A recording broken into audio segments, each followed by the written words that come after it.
Assalamualaikum warahmatullahi wabarakatuh. Perkenalkan, nama saya Kiki Loria dari Prodi Ilmu Komunikasi dengan NIM 2202056092. Kali ini saya akan menjelaskan mengenai paper saya yang berjudul Kebijakan Pemerintah Membangun Program Bantuan Stimulan Swadaya atau BSPS. Ngebahas sedikit mengenai BSPS ini.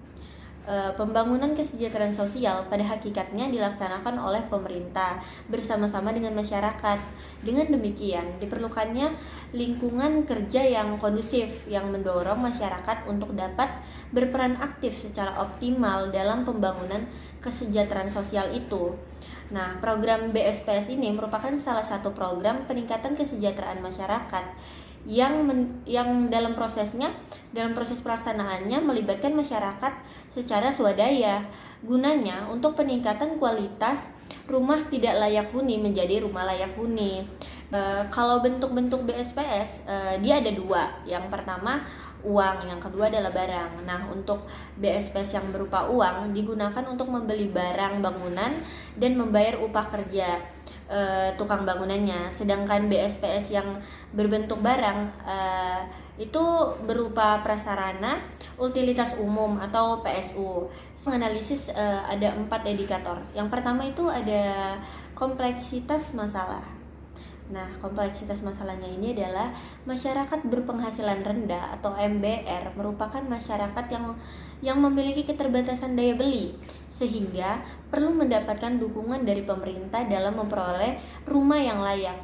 Biasanya lapangan pekerjaan masyarakat yang berpenghasilan rendah ini contohnya tuh seperti tukang bangunan, buruh, pemungut sampah, pembantu rumah tangga, penyapu jalan, dan masih banyak lagi. Dari hasil kerja MBR ini untuk memenuhi kebutuhan hidup keluarganya saja jauh dari cukup, karena kebanyakan hasil upah dari 1 bulan itu masih di bawah standar UMR yang berlaku lah. Program bantuan stimulan perumahan swadaya ini atau BSPS ini merupakan fasilitas yang diberikan kepada pemerintah kepada masyarakat yang memiliki penghasilan rendah seperti yang sudah disebutkan tadi.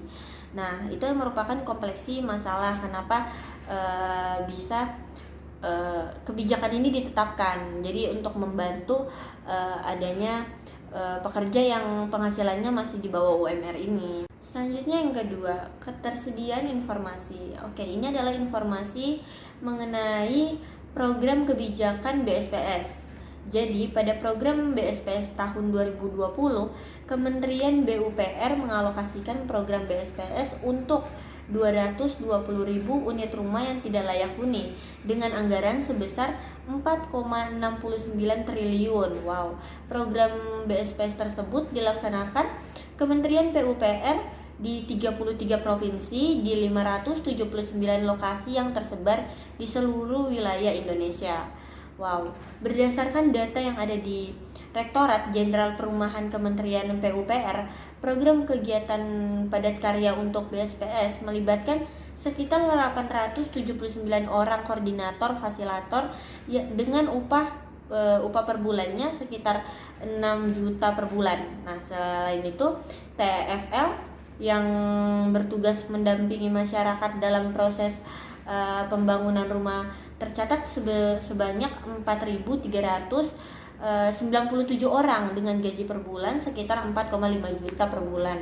Oke, dalam proses pembangunan rumah dalam program BSPS juga banyak sekali melibatkan tukang bangunan. Sekitar 220.000 orang yang akan mendapatkan upah ketika mereka bekerja melaksanakan pembangunan rumah tersebut. Jadi mereka juga mendapatkan gaji untuk melakukan kegiatan membangun rumah ini. Jadi ini adalah informasi mengenai program tersebut, program BSPS yang dibangun pemerintah ini. Yang ketiga ada ideologis dalam rangka mewujudkan kesejahteraan masyarakat. Jadi ideologisnya adalah negara bertanggung jawab untuk mengupayakan pemenuhan kebutuhan dasar dari masyarakatnya. Salah satu pemenuhan yang perlu dipenuhi dari masyarakat adalah ketersediaan perumahan dan kawasan permukiman agar masyarakatnya mampu bertempat tinggal serta menghuni rumah yang layak, terjangkau dalam perumahan yang sehat, aman, harmonis, dan berkelanjutan gitulah. Peran nyata upaya pemerintah itu apa sih? Nah, peran nyatanya menyediakan dan memberikan kemudahan dalam membantu perumahan serta kawasan permukiman bagi masyarakat melalui penyelenggaraan perumahan dan kawasan permukiman yang berbasis kawasan serta keswadayaan masyarakat. Jadi program ini udah ada lah, lingkungan ideologisnya tuh udah masuk dari program BSPS ini yang dibangun oleh pemerintah. Selanjutnya yang keempat, ini yang terakhir, pembuatan keputusan jatuh tempo. Nah, kenapa sih pemerintah ini bisa membuat program ini, membuat kebijakan ini, membangun program PSBS ini? Karena udah tertera di Undang-Undang Nomor 1 Tahun 2011 tentang perumahan dan kawasan permukiman.